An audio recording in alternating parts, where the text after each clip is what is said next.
मुझे ये बताओ आप में से कितनों को पता लगा कि नारसी मुंजी मुंबई का अपना खुद का रेसिडेंशियल हॉस्टल नहीं है। वहाँ पे अलग-अलग हॉस्टल्स के साथ टाई अप है और मोस्ट ऑफ द स्टूडेंट्स उन हॉस्टल्स में रहते भी नहीं हैं। लोग खुद से अपने ग्रुप बना के कहीं पे रेंट पे लेते हैं 1, 2, 3, 4 किलोमीटर दूर। कितने लोगों ने आपको बताया कि इसी तरीके से एनएमआईएस बैंगलोर का जो कैंपस है वो भी जो हॉस्टल है वो कैंपस के अंदर नहीं है, वो अलग से 4 किलोमीटर दूर है जहाँ पे शटल सर्विस होती है, बस आती ले जाती है और उस हॉस्टल में 14 फ्लोर्स के लिए एक लिफ्ट है जिससे स्टूडेंट्स काफ़ी परेशान हो रहे हैं। आप में से कितने लोग जानते हैं कि केजे सुमैया में एथनिक गुजराती माइनॉरिटीज के लिए एक रिजर्वेशन कोटा है? क्या आप लोगों को पता है कि एक्सआईएमबी का एचआर प्रोग्राम एक्सेप्ट करता है, एनमेट का स्कोर बीएम नहीं करता? बोलोगे अरे सर ये तो हमको भी पता है। ये पता है आपको कि एक्सआईएमबी का आरएम और एमएमएस बीएफ जो बीएस जो उनका फाइनेंस प्रोग्राम है वो भी एनमेट का स्कोर एक्सेप्ट करता है? डू यू नो कौन कौन से ऐसे बी स्कूल हैं जो सिर्फ इस साल का नहीं लास्ट ईयर का भी एनमेट स्कोर एक्सेप्ट करते हैं? कौन कौन से बी स्कूल हैं जो लास्ट ईयर का कैट और जैड भी एक्सेप्ट करते हैं, सिर्फ इस साल का नहीं? All the information that you need about NMAT you will find in this video, जिसमें आपको strategy, exam composition, programs, B schools, cut offs सब information मिलेगी. All the information and true figures that you will not find anywhere on YouTube. Let's watch. Hello, finally मेरी video आ गई NMAT वाली। काफ़ी लोग इंतजार कर रहे थे कि भाई तेरी 10 अक्टूबर होने को आ गया, तेरी वीडियो बन के ना दे रही, तो 11 अक्टूबर को रिलीज़ कर लियो अपनी वीडियो। तो समय लगता है क्वालिटी वर्क लाने के लिए। तो यार जैसे स्नैप के लिए भी मैंने वीडियो बनाई थी 2 पार्ट्स में, ये वाली वीडियो भी 2 पार्ट्स में बनाने वाला हूँ। दिस इज़ पार्ट 1 जिसमें हम बात करेंगे एनमेट की basic info, composition of the exam, exam strategy, colleges and programmes और आपके एफएक्यूज लूँगा।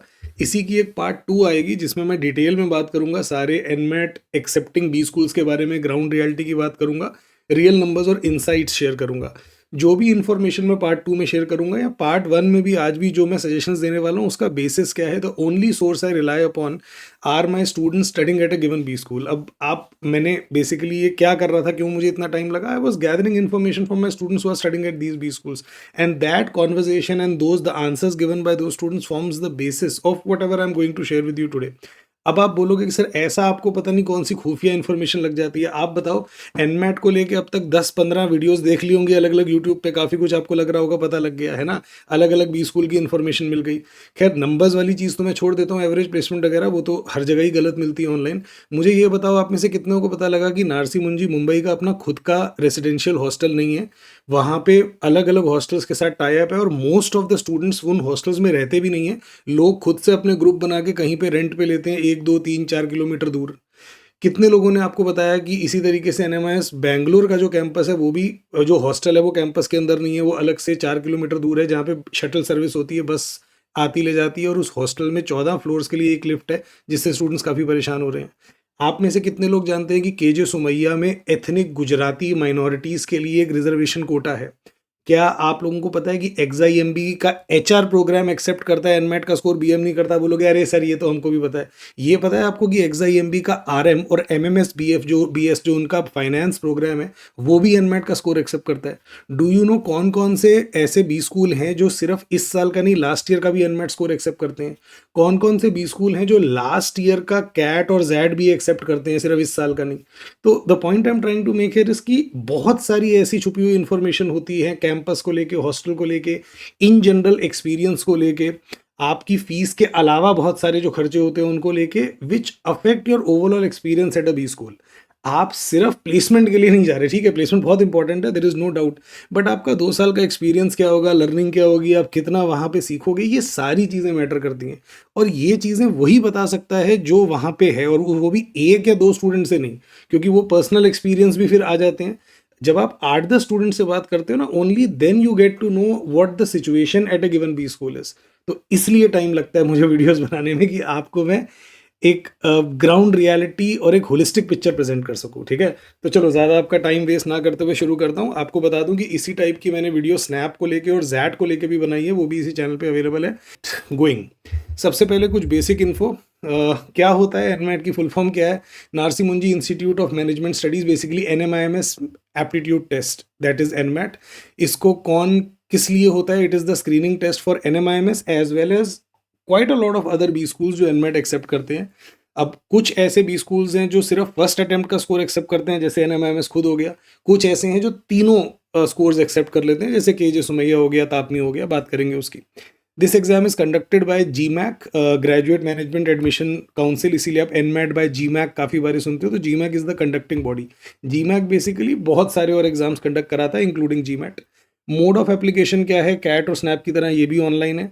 इसकी एप्लीकेशन विंडो 1 अगस्त टू 10 अक्टूबर है। दैट एक्सप्लेन्स कि आप लोग इम्पेशेंट क्यों हो रहे थे कि सर बस अब तो 10 अक्टूबर तो लास्ट डेट है, कब वीडियो आएगी आपकी। स्केड्यूलिंग कर सकते हो आप अपने टेस्ट की 1 अगस्त टू 13 अक्टूबर। तो नो दैट कि 10 October is the last date to fill the GMAT form. Exam की स्केड्यूलिंग आप 13 अक्टूबर तक कर सकते हो, रीस्केड्यूलिंग आप 14 तक कर सकते हो। बट जब भी आप एग्जाम की रीस्केड्यूलिंग करोगे आपको 1200 प्लस टैक्स देना पड़ेगा, तो मतलब rescheduling is not free. Exam की डेट्स क्या है, 5 नवंबर 25 टू 19 दिसंबर 25। अब आप बोलोगे सर कहने के लिए 19 दिसंबर है बट हमको तो डेट्स नहीं मिल रही 6 दिसंबर के आगे की। हाँ, तो 19 दिसंबर अगर आप मेजर सिटीज़ की बात करते हो, दिल्ली, मुंबई, पुणे, यहाँ पे आपको फिर भी डेट्स मिलेंगी। आपके अपने शहर में शायद आपको 6 दिसंबर के बाद डेट नहीं मिल रही होगी। देर इज़ अ पॉसिबिलिटी कि अभी आगे 13 अक्टूबर तक आते आते नई डेट्स ओपन हो जाए, बट ऑफकोर्स हम उसके भरोसे नहीं बैठ सकते। तो हमको डेट तो अभी पिक करनी पड़ेगी, but I would highly highly recommend that you consider taking the exam in some other city. एक दिन की बात है यार, आप वो वाला दिन पिक कर लो जिस दिन आपका और कोई एग्जाम स्नैप वगैरह नहीं पड़ रहा। आपका अगर ये क्लैश भी करेगा तो किसके साथ करेगा, स्नैप के साथ। स्नैप की तो डेट्स फिक्स्ड है ना, तो आपको वो डेट जो स्नैप के साथ कोइंसाइड ना कर रही हो किसी और सिटी, किसी मेजर सिटी में जाके दे लो। सी ये बात क्लियर कर लो कि ऑल्दो एनमैट 3 बार दे सकते हो, आपको एक बार ही देना है, क्योंकि एनएमआई में सिर्फ फर्स्ट अटेम्प्ट एक्सेप्ट करता है आपका, और हमको बार बार देना भी नहीं है, इतना कोई बहुत ज़बरदस्त एग्जाम भी नहीं है ये। तो एक ही बार देना है, जितनी लेट हो सके उतनी लेट दो। किसी दूसरी सिटी में देख लो जहाँ पे आपको स्लॉट मिल रहा है, वहाँ पे स्लॉट बुक कर लो और वहाँ पे जाके दे लो, जो भी आपकी नियरेस्ट मेजर सिटी हो, ठीक है। ओके, आप टाइमिंग क्या रहती है इसकी, टाइमिंग आपकी डिपेंड करता है कि अवेलेबिलिटी के ऑप्शंस क्या हैं। आमतौर पे ऑन अ गिवन डे इनके पास 3 स्लॉट होते हैं, 9 AM, 12 नून एंड 3 PM। 3 घंटे का टेस्ट होता है। तो अगर 9 होगा तो 9 to 11, 12 होगा तो 12 to 2 और 3 PM होगा तो 3 to 5। बट वो अवेलेबिलिटी वाली बात है। हो सकता है कि ऑन अ गिवन डेट आपको तीनों स्लॉट ना दिख रहे हो, क्योंकि ठीक है बाकी अवेलेबल नहीं होंगे, ठीक है। Okay, next what we have is result कब आता है इसका, इमीडिएटली, मतलब जैसे ही आपने आपका एनमैट पूरा हुआ आपकी स्क्रीन पे आपका स्कोर आ जाएगा। नॉर्मलाइजेशन की यहाँ पे कोई ज़रूरत ही नहीं होती, बेसिकली वो क्यों नहीं होती भी मैं उस पर आता हूँ। रिजर्वेशन मैंने पहले भी आपको बताया कि एग्जाम्स में रिजर्वेशन नहीं होता, रिजर्वेशन बी स्कूल्स में होता है। तो कौन कौन से बी स्कूल आते हैं इसके अंदर, ऑफकोर्स NMIMS आते हैं, उनमें कोई रिजर्वेशन नहीं है। सिमिलरली दूसरे भी जो मेजर बी स्कूल आपको इसमें दिखाई देंगे, तापमी, KJ सुमैया, XIMB, इनमें कोई ऐसा जो ब्रॉड बेस रिजर्वेशन होती है ना, SC ST OBC EWS, कोई रिजर्वेशन नहीं है। कुछ कुछ बी स्कूल्स में अपनी इंडिविजुअल रिजर्वेशन है, जैसे KJ सुमैया में गुजराती एथनिक माइनॉरिटी की है, या XIMB में जो उड़ीसा डोमिसाइल होल्डर्स हैं उनकी रिजर्वेशन है। उसकी भी एग्जैक्ट क्लैरिटी नहीं है कि परसेंटेज कितनी होती है, कितने परसेंट रिजर्वेशन है, बट हाँ ये होता है कि उनकी कट ऑफ 2-3 परसेंटाइल कम होती है। और ऐसा वहाँ के स्टूडेंट्स बता रहे हैं कि अगेन उनको भी एग्जैक्टली पता नहीं है कि कितने परसेंट रिजर्वेशन है XIMB में फॉर उड़ीसा डोमिसाइल, बट वो परसेंटेज कम हुआ है। मतलब दे सी कि एक टाइम पे जहाँ आधा बैच उड़ीसा डोमिसाइल वालों का होता था, now that has reduce drastically. Okay, reservation नहीं होती। फीस कितनी है आपकी एनमैट की, 3000 पर अटेम्प्ट। 3000 प्लस क्यों लिखा है यहाँ पे, बिकॉज दैट 3000 प्लस टैक्सेस, तो टैक्स को हटा देते हैं, 3000 से थोड़ा ऊपर पड़ेगा आपका, एंड दिस इज पर अटेम्प्ट। तो जितनी बार एनमैट दोगे हर बार 3000 प्लस। आप जिन जिन बी स्कूल्स में अप्लाई करोगे उनका अलग से पे करोगे। तो understand this 3000 is only the fee that you are paying for NMAT, this does not cover the fees for applying to individual B school.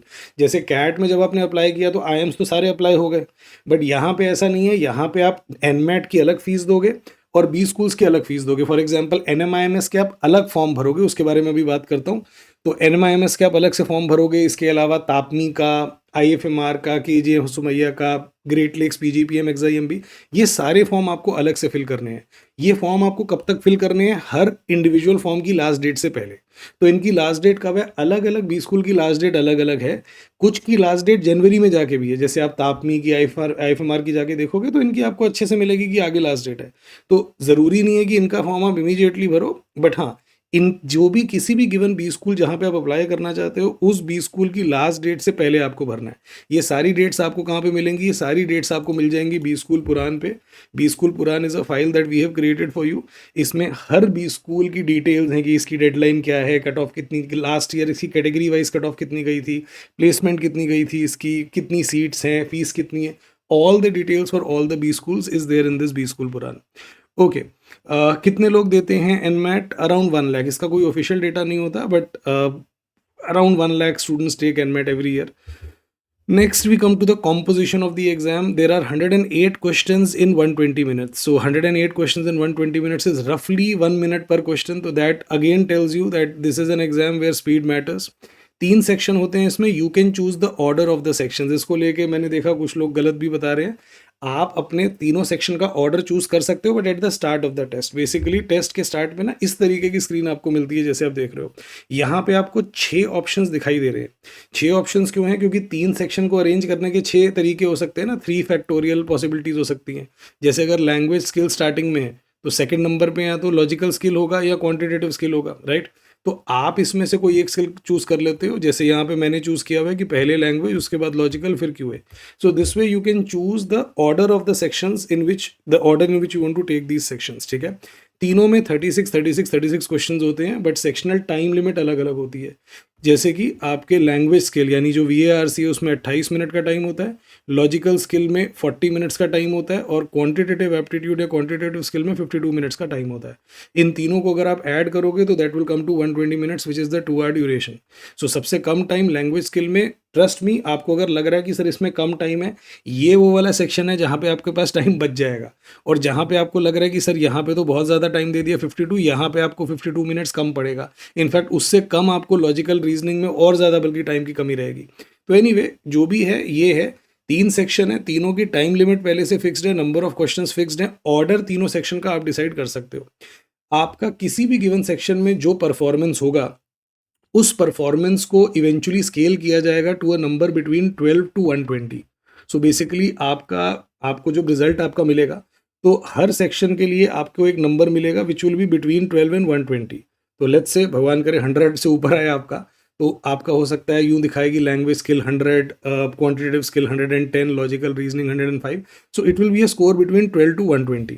तो 120 मैक्सिमम है, यानी टोटल आपका कितना होगा? आपका जो टोटल स्कोर होगा that will be a value between 36 to 360. तीनों का मैंने मल्टीप्लाई कर दिया, 12 इंटू 3, 120 इंटू 3. ये आपका स्कोर होगा. अगर आपका 300 आ जाता है तो आप यूं समझ लो कि you might as well be the highest NMAT scorer in your B school. मैंने पता किया अपने NMIMS मुंबई के स्टूडेंट से कि भाई हाईएस्ट आपके यहाँ पे जो है कितना है, तो 200 टू 299 300 के आसपास होता है जो टॉपर होता है. मतलब जो वहाँ पे उनको बंदा दिखा. लोगों के 320 30 भी शायद आते होंगे, बट वो लोगों के फिर IIM उनके कैट में भी 99 प्लस आती होगी तो IIM चले जाते होंगे. So this gives you some idea कि स्कोरिंग कैसे होती है. नेचर ऑफ क्वेश्चन सारे MCQs होते हैं इसमें, कोई टीटा क्वेश्चन नहीं होता कैट वाला. नंबर ऑफ ऑप्शंस 5 होते हैं इसमें. कुछ लोगों को इसमें कंफ्यूजन चल रही है कि 4 होते हैं 5. There are 5 options. There is no negative marking, but you can not skip any question. अगर आप बोलो सर नेगेटिव मार्किंग नहीं होती तो +3 होता है कि +4 होता है, करेक्ट के लिए इट इज़ इररिलेवेंट, वो फर्क ही नहीं पड़ता. अगर नेगेटिव मार्किंग नहीं है, जो +3 -1 होता है ना, ये तब होता है जब नेगेटिव मार्किंग हो. अगर नेगेटिव मार्किंग नहीं है तो ये रेलेवेंट ही नहीं रह जाता. तो अभी के लिए बस ये जान लो कि कोई नेगेटिव मार्किंग नहीं है. तो again there is no penalty on wrong answers. तो एनीवे हम क्वेश्चन नहीं छोड़ेंगे. फर्दर आपको क्वेश्चन छोड़ने देगा भी नहीं सिस्टम. आपको हर क्वेश्चन का आंसर एंटर करना पड़ेगा, तभी आप आगे जा सकते हो. क्या कोई ऑनलाइन कैलकुलेटर है? नहीं, इसमें कोई ऑनलाइन कैलकुलेटर नहीं होता. It is an adaptive test. Now what is adaptive? Please understand this. Adaptive test का मतलब ये होता है कि आपका अगला क्वेश्चन क्या आएगा ये डिपेंड करेगा कि आपने पिछला वाला क्वेश्चन सही किया गलत किया. बेसिकली अगर आप एक क्वेश्चन को सही करोगे तो अगला क्वेश्चन पिछले वाले क्वेश्चन से ज़्यादा मुश्किल होगा. इसको भी सही कर दो, अगला और मुश्किल होगा. इसको भी सही कर दो और मुश्किल होगा. तो अब आप बोलो कि सर अच्छा अब मुश्किल क्वेश्चन आते जाएंगे तो एक काम करूंगा मैं गलत कर दूंगा बीच में एक आध क्वेश्चन. नहीं, आप जितना हो सके क्वेश्चन को सही करते रहो. अगर आप सही करते रहोगे, मुश्किल क्वेश्चन आते रहेंगे और आप और सही करते रहोगे, तो दैट विल इंश्योर कि आपका ज़बरदस्त बढ़िया स्कोर आएगा. उल्टा भी ट्रू है, अगर आप क्वेश्चन गलत करोगे अगला क्वेश्चन आसान आएगा, ये भी गलत करो अगला और आसान आएगा. सो अडेप्टिव टेस्ट का मतलब ये होता है कि अगला क्वेश्चन डिपेंड करेगा कि आपने पिछला क्वेश्चन कितना कैसा किया, सही किया कि गलत किया. अब इस बात को समझो कि इसका फ़ायदा क्या होता है अडेप्टिव टेस्ट का. देखो, एक नॉर्मल टेस्ट में जैसे कैट हो गया, 24 क्वेश्चन है VARC में, आपके 5-6 क्वेश्चन अगर गलत हो गए तो अब there is no way you can recover from that. वो गलत हो गए, है ना. बट अडेप्टिव टेस्ट की अच्छी बात यह है कि अगर आपके 4-5-6 क्वेश्चन गलत भी हो गए ना, still you can and up scoring 100 percentile in that section. क्यों? 4-5 गलत हुए बट उसके बाद जब मैंने सही किए तो सही करता गया, मुश्किल मुश्किल भी मैंने सही कर दिए. तो ओवरऑल जो मेरी असेसमेंट है वो इस तरीके से असेस करता है कि हाँ भाई इस बंदे की क्वांट सॉलिड है. तो this is actually an advanced version of testing. Ideally ये होना चाहिए. अब इसके सॉफ्टवेयर वगैरह की दिक्कत होती है, टेक इसके लिए थोड़ी ज़्यादा बढ़िया चाहिए. इसलिए अभी सिर्फ 2 ही एग्जाम है जो ये कंप्यूटर अडेप्टिव टेस्ट करते हैं, जिनमें एक तो GMAT है, दूसरा आपका ये NMAT है. एक बहुत इंपॉर्टेंट सूचना, इसका फ्री प्रैक्टिस टेस्ट दे सकते हो।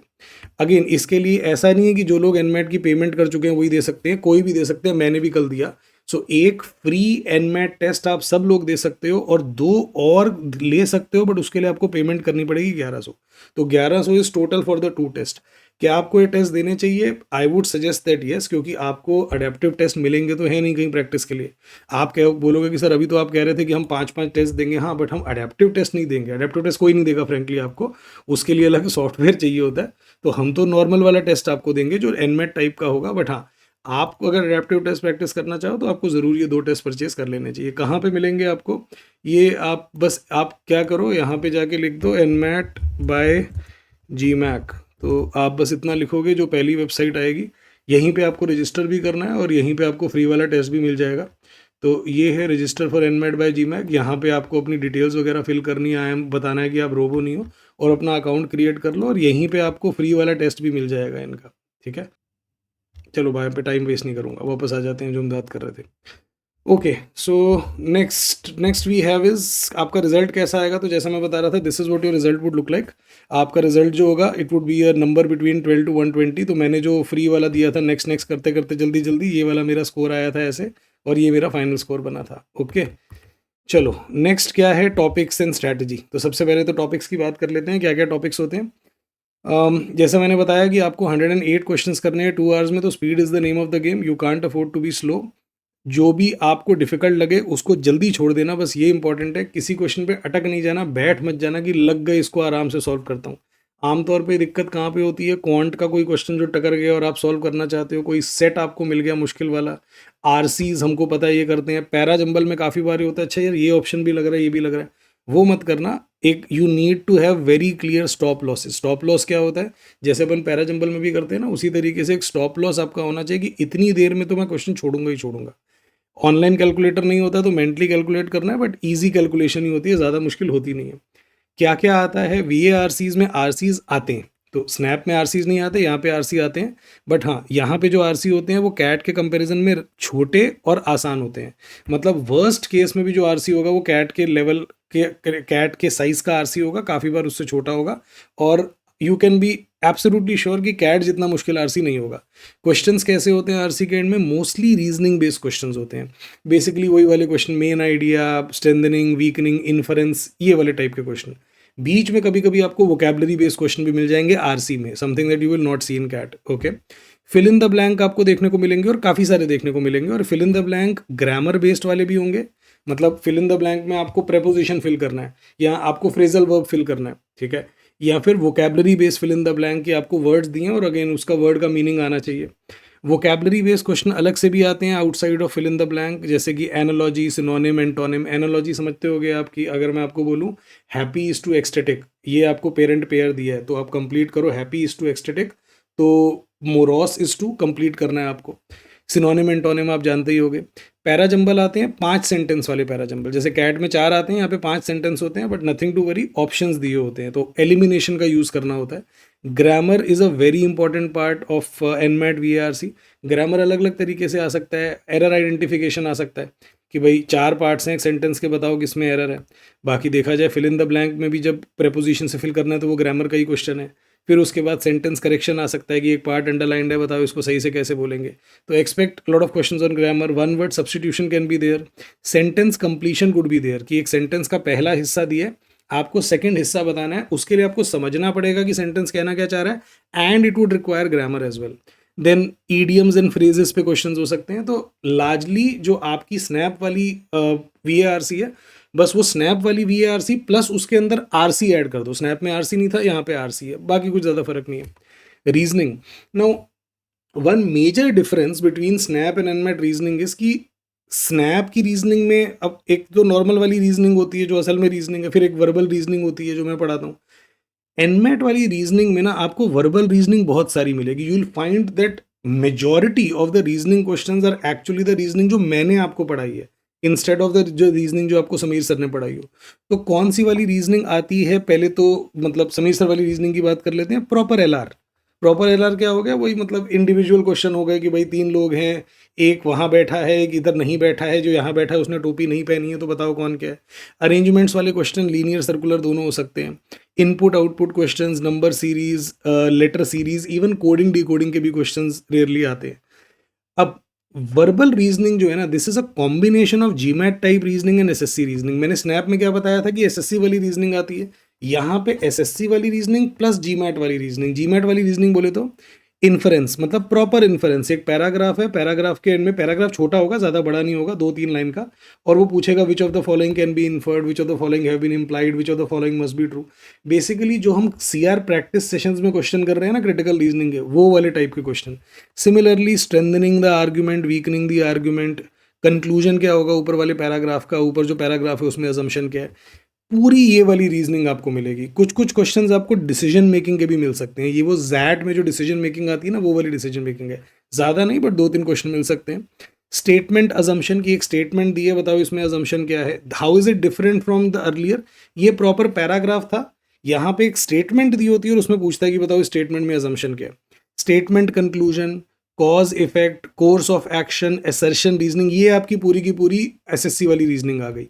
तो यहाँ से मैं हाईलाइट कर देता हूँ, दिस पॉइंट ऑनवर्ड्स आपकी एसएससी वाली रीजनिंग की शुरुआत हो गई, जो स्नैप में भी आती है। ठीक है, इम्प्लिसिट अजम्पशन कौन सी है, स्ट्रॉन्ग और वीक अजम्पशन कौन सी है, स्ट्रॉन्ग और वीक आर्ग्यूमेंट कौन सी है, सिलॉजिज्म, वेन डायग्राम, तो ये वाले सारे आपको रीजनिंग मिलेगी इसमें। क्वांट में आपको क्या देखने को मिलता है, again pretty similar to what you see in SNAP, वही वाली आपकी क्वांट है। अरिथमेटिक, प्रोबेबिलिटी, नंबर सिस्टम के काफ़ी क्वेश्चन रहते हैं। Ratio, proportion, percentage, again profit and loss, a very important topic. Now one big difference is कि आपको यहाँ पे डेटा सफिशिएंसी और डेटा इंटरप्रिटेशन भी मिलेगा। मतलब प्रॉपर जैसे कैट में आपका डेटा इंटरप्रिटेशन और डेटा सफिशिएंसी अलग से एक आपका सेक्शन होता है, मतलब डेटा इंटरप्रिटेशन एलआर के साथ क्लब्ड होता है कैट में, यहाँ पे डेटा इंटरप्रिटेशन क्वांट में होगा। वही आपके टेबल बने होंगे और वो टेबल्स में इंफॉर्मेशन होगी जो आपको अरेंज करनी होगी। डेटा सफिशिएंसी की बताओ इनमें से कौन कौन सी इंफॉर्मेशन इनफ है क्वेश्चन का जवाब देने के लिए, 1 ओनली, 2 ओनली, 1 एंड 2, इस टाइप के। Remainders, number series, time work, integers, ये वाले टाइप के क्वेश्चंस आपको ज़्यादा देखने को मिलेंगे। ऑल इन ऑल क्वांट की बात अगर करूं तो दोबारा से वही जो स्नैप में बोला था कि nothing new for someone who has prepared for CAT seriously. अगर आपने कैट के लिए क्वांट करी है तो कुछ नया, कुछ अलग नहीं है। हाँ, जो आपको कैट में डेटा इंटरप्रिटेशन अलग सेक्शन में एलआरडीआई में मिलता है, वो यहाँ आपको कैट में मिल जाएगा। ठीक है, ऑल राइट। प्रैक्टिस कहाँ से करनी चाहिए इसकी, अगर आप मुझसे पूछो, the best resource to practice for NMAT is the official guide by GMAT. तो बेसिकली इसका नाम क्या होता है, एनमैट बाय जीमैक ओजी। तो एनमैट बाय जीमैक जो हमारा एग्ज़ाम है, ओजी, ओजी बोले तो ऑफिशियल गाइड। कहाँ मिलेगी ये, इसका लेटेस्ट वर्जन तो मेरे पास नहीं है, बट इसका 2023 वाला वर्जन मेरे टेलीग्राम चैनल पे डाला हुआ है, वहाँ से आप यूज़ कर सकते हैं। काफ़ी लोग बोल रहे हैं कि सर कहाँ पे है वो, मेरे को तो नहीं मिल रहा। भाई आँख खोल के देखोगे तो मिल जाएगा, है वहाँ पे। मैंने अभी सेशन शुरू करने से पहले एक बार रीचेक करके आ रहा हूँ। सर्च करोगे तो सर्च करके नहीं मिलेगा, आप एक एक करके देखोगे तो आपको 2 मिनट के अंदर मिल जाएगा। मैं कोशिश करूँगा कि एनमैट आने से पहले आपको लेटेस्ट वर्जन 2025 हो पाया तो हो पाया, नहीं तो एटलीस्ट 24 आपको ज़रूर प्रोवाइड कर दूँ। ठीक है, okay, moving forward to the strategy. जैसे स्नैप को लेके हमने स्ट्रैटेजी बनाई थी, यहाँ पे बहुत ज़्यादा फ्रैंकली स्ट्रैटेजी का है नहीं दोस्तों। क्यों नहीं है बहुत ज़्यादा स्ट्रैटेजी का, इसको समझो कि यहाँ पे क्वेश्चन छोड़ना आपके हाथ में नहीं है, है ना। नंबर ऑफ क्वेश्चंस फिक्स्ड हैं, आपको हर क्वेश्चन मार्क करना ही करना है। हाँ, बस आप सेक्शन किस ऑर्डर में करना है वो कर सकते हो। तो my suggestion to you, and this again comes after my discussion with all the students who successfully cracked NMAT last year and last to last year, तो उनका सबका ये कहना है कि सर स्टार्टिंग तो वीएआरसी से ही करनी होती है, क्योंकि वीएआरसी इकलौता सेक्शन है जहाँ पे उतना तगड़ा रश नहीं होता। मतलब it's a good section to pace you up, क्योंकि स्टार्टिंग में ना स्पीड थोड़ी लो होती है। तो अपने को क्या करना है कि थोड़ा स्टार्टिंग में वो रखें जहाँ पे एकदम तेज़ी से नहीं भी भाग पाए तो काम चले। तो वीएआरसी को लेके मैं बोलूँगा कि be quick but don't rush, भागा दौड़ी नहीं है। आपको लगेगा कि भागा दौड़ी कैसे नहीं है सर, केवल 28 मिनट का टाइम है और 36 क्वेश्चन करने हैं। अंडरस्टैंड, ज़्यादातर क्वेश्चन आपके फिल इन द ब्लैंक और ग्रामर वोकैबुलरी टाइप के, जिनमें एक्चुअली में आपको 1 मिनट लगेगा भी नहीं, वो आपके 1 मिनट से कम में हो जाएंगे। तो you have sufficient time for VRC. This is the only section जिसके लिए आपके पास सफिशिएंट टाइम है। मैं इसको वीआरसी बोल रहा हूँ, एनमेट वाले इसको लैंग्वेज स्किल बोलते हैं, अपने लिए एक ही बात है ना।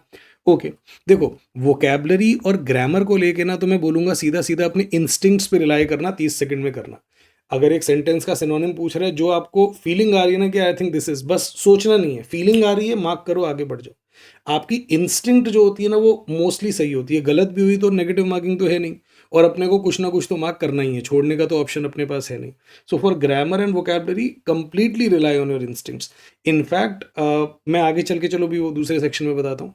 पैरा जंबल और फिल इन द ब्लैंक में ना एलिमिनेशन जरूर यूज करना। अगर आप कैट की तरह ही पैरा जंबल सॉल्व करते रहोगे ना कि सेंटेंस पढ़ के खुद से ऑर्डर बना रहे हो, you are wasting your time. जब आप एलिमिनेशन के थ्रू करते हो, एक लिंक काफी बार आपको मिलता है कि बी के बाद डी आएगा, एलिमिनेट करो, पता लगे चार चार मतलब आपके जितने ऑप्शन थे उनमें से चार ऑप्शन थे तो पांच ऑप्शन थे तो चार ऑप्शन तो बाहर होगा, एक आंसर मिल गया आपको। तो elimination fill in the blank में और पैरा जंबल में जरूर यूज करना। Plus fill in the blank और पैरा जंबल दोनों के लिए 1 मिनट का स्टॉप लॉस यूज करना। स्टॉप लॉस मतलब 1 मिनट के एंड में या मैं जो भी मुझे आंसर लग रहा है मार्क कर दूंगा। इफ लेट्स से 1 मिनट पूरा हो गया, mark randomly mark anything and move ahead. उसके बाद आप वेट नहीं कर सकते कि भाई ये हो रहा है, होने वाला, ये मत करना, इस ट्रैप में मत फंसना। So fill in the blank para jumble 1 minute tops. For RCs देखो, आरसी में प्रॉब्लम क्या है कि आप जो हमारा वाला तरीका है ना कि पैसे स्कैन करो फिर क्वेश्चंस पढ़ो, वो पॉसिबल नहीं है, क्योंकि आप अगले क्वेश्चन पे जा ही तब सकते हो जब आप पिछले वाले क्वेश्चन का आंसर मार्क करो। तो आरसी अगर तो छोटा आरसी है तो सीधा ही उसको 1 गो में पढ़ लो, कुछ नहीं है। अगर बड़ा आरसी हो तो मैं आपको सजेस्ट करूंगा कि उसको स्कैन करो। आप ये मत सोचो कि सर स्कैन करेंगे 1 डेढ़ मिनट 2 मिनट लग जाएगा, पहले तो 2 मिनट लगेगा नहीं, आसान आरसी है, इजीली अब आप 1 डेढ़ मिनट में स्कैन कर लोगे। स्कैन करके ना पता लग जाता है कि ओवरऑल पैसेज क्या है। उसके बाद पूरा पैसेज पढ़ो और एक एक करके क्वेश्चन अटेम्प्ट करो।